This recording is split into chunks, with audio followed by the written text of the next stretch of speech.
ground. We had to bring in some sand. He got a big old divot out there. He just got his foot stuck. It was kind of mushy, kind of chunky out there today, and he literally just said he just got his cleat stuck right in the ground. It was kind of crazy. So it was good to see him come back and really hit a clean one right there. Snap was a little high, a little behind, but he just chunked it. His foot just got right in the ground. So it was good that we had a couple of those situations up, just especially that last one. That was a good kick and a good way for him to finish. Trevor's, last 4 games, 3 touchdowns, each of the last 4 games, set a record. What can you say about the consistency from him over the last 4 games? He's been consistent all year, not just the last 4 games. I mean, his efficiency, again, is higher now than it was this time last year.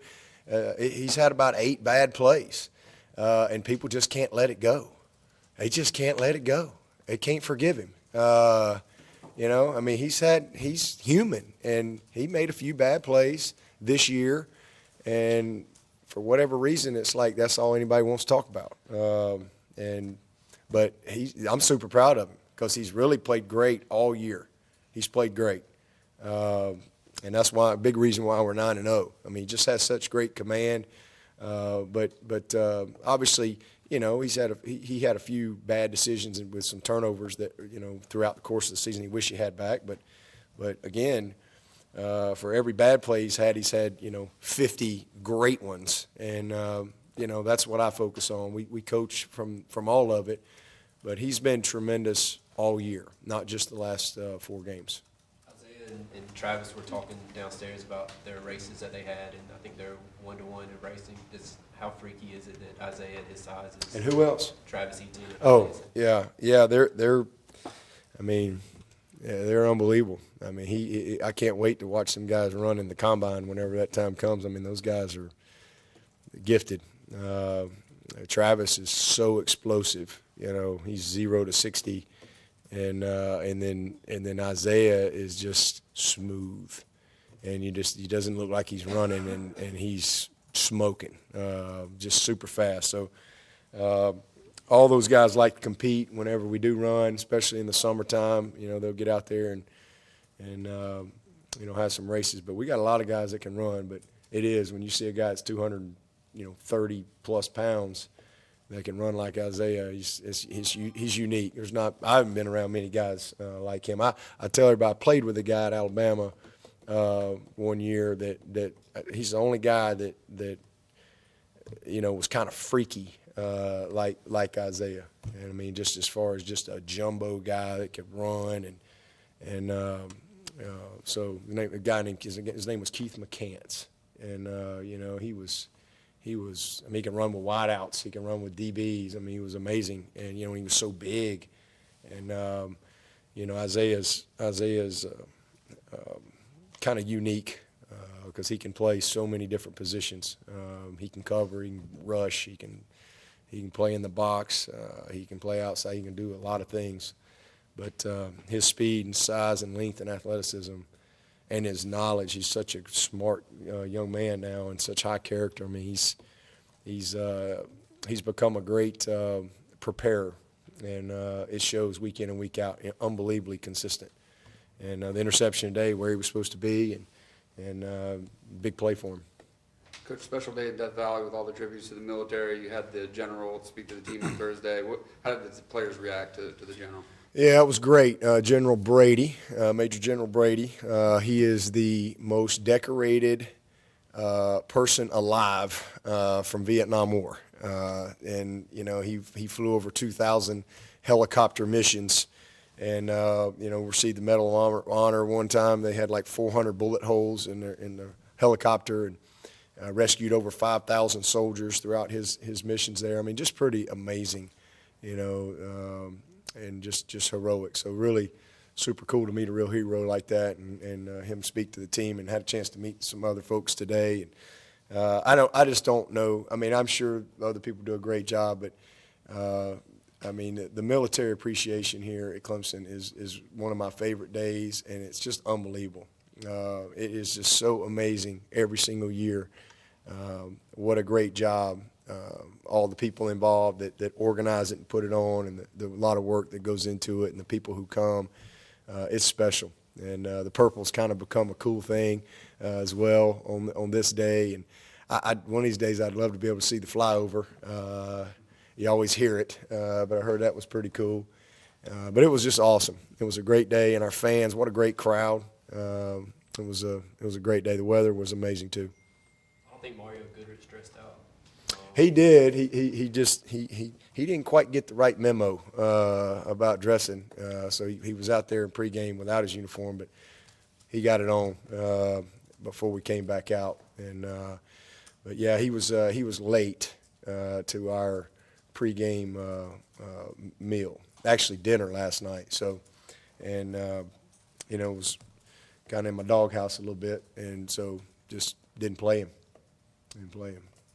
This ain't the time of year to not have the right urgency in everything we do. Everything matters. Everything matters. So he's a great kid. He's a great player, but he's just got to get a little more serious about the little things. John Simpson, I guess. We held him, and he was dressed and ready, but we held him. He was battling a little sore ankle. Actually played last week. He hurt it 2 games ago, and ended up was able to play last week and could have played today, but we just held him. And same thing with Xavier. Xavier was ready to go too and wanted to get him out there and kind of get him, but really didn't feel like we needed to play him. And so he's excited. He's chomping a bit. He wanted to play, but I'm glad that we got him back, and he's ready to go and can have a good full week of practice and get back on track.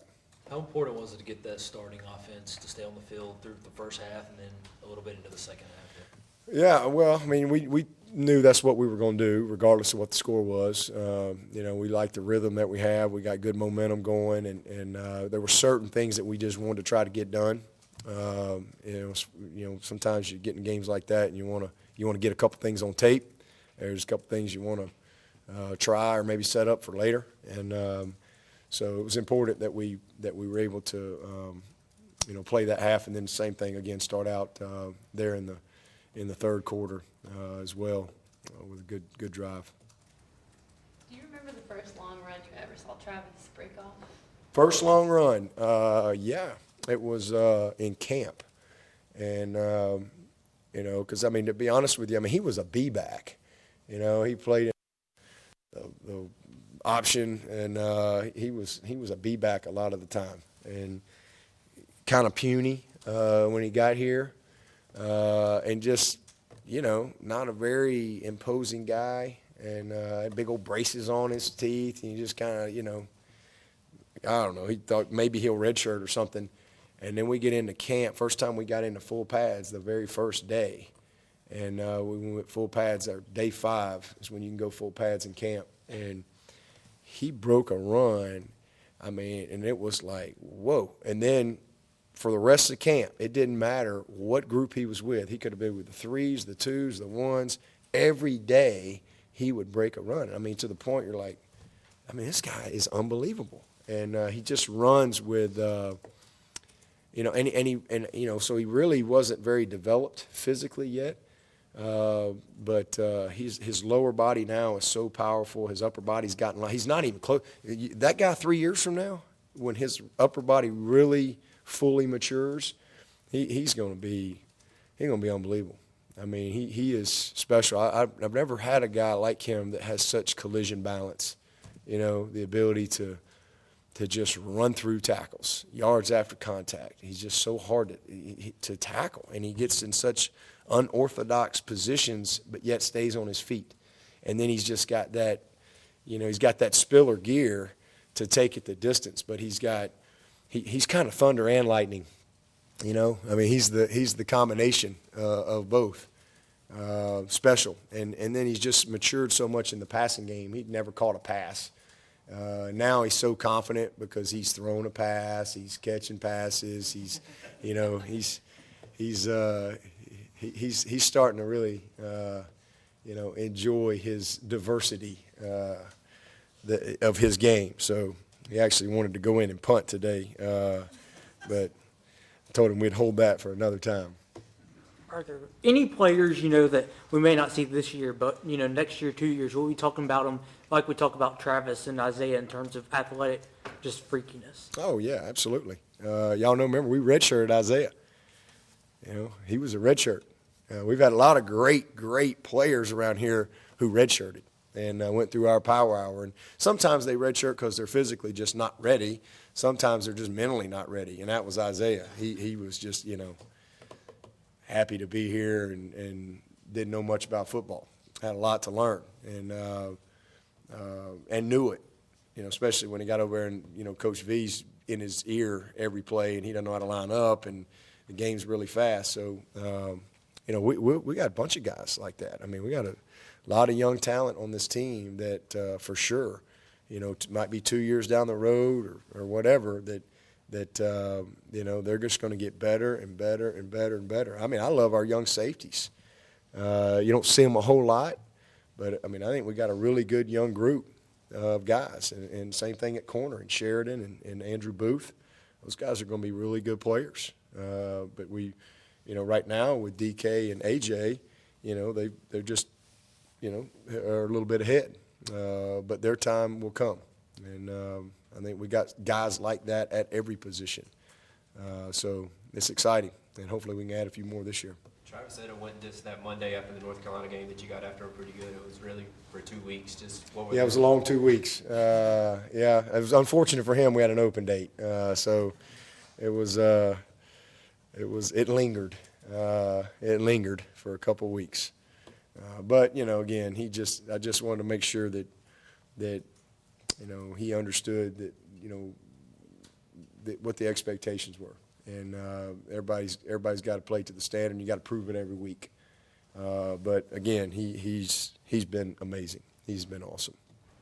Coach, ever since your close win in North Carolina, you guys have scored over 45 points 4 games in a row. Can you talk about how this young group of players have responded to adversity just like that? Yeah. And how proud you are? Yeah, there's a lot of people think we lost that game, but we actually won it. So I think we really haven't had a lot of adversity. And that game there was definitely some. I mean, you're on the ropes, and you got to make some plays. And like I said, after that game, that's the first game I've ever seen Trevor Lawrence in the fourth quarter. And I don't even know how many games he's been here now, 24 games. I'd never seen him in the fourth quarter with a game on the line. And so to see him have to go out there on 3rd and 6 or 7 or whatever it was and make a big play for his team, and then especially we couldn't get the ball. We had the ball 3 minutes in the fourth quarter. So you're not only you got to make a play, but your opportunities are so few. He was awesome. And then to see his leadership in that game, and then to see our team, and we obviously didn't play great in that game, but now all of a sudden it comes down to a play, and good teams find a way to win those games. Simple as that. And we've won a bunch of them over the last 8-9 years. Those one-score games. It's just been a while since we've been in one, and at the end of the day, that's what it's all about, just finding a way to win. So that was good to see. And then we've had some adversity within games, moments here or there, not ever to a point where you felt like the game was in jeopardy. But I think our team has responded all year long. Good leadership, and this is a fun group and getting better every week.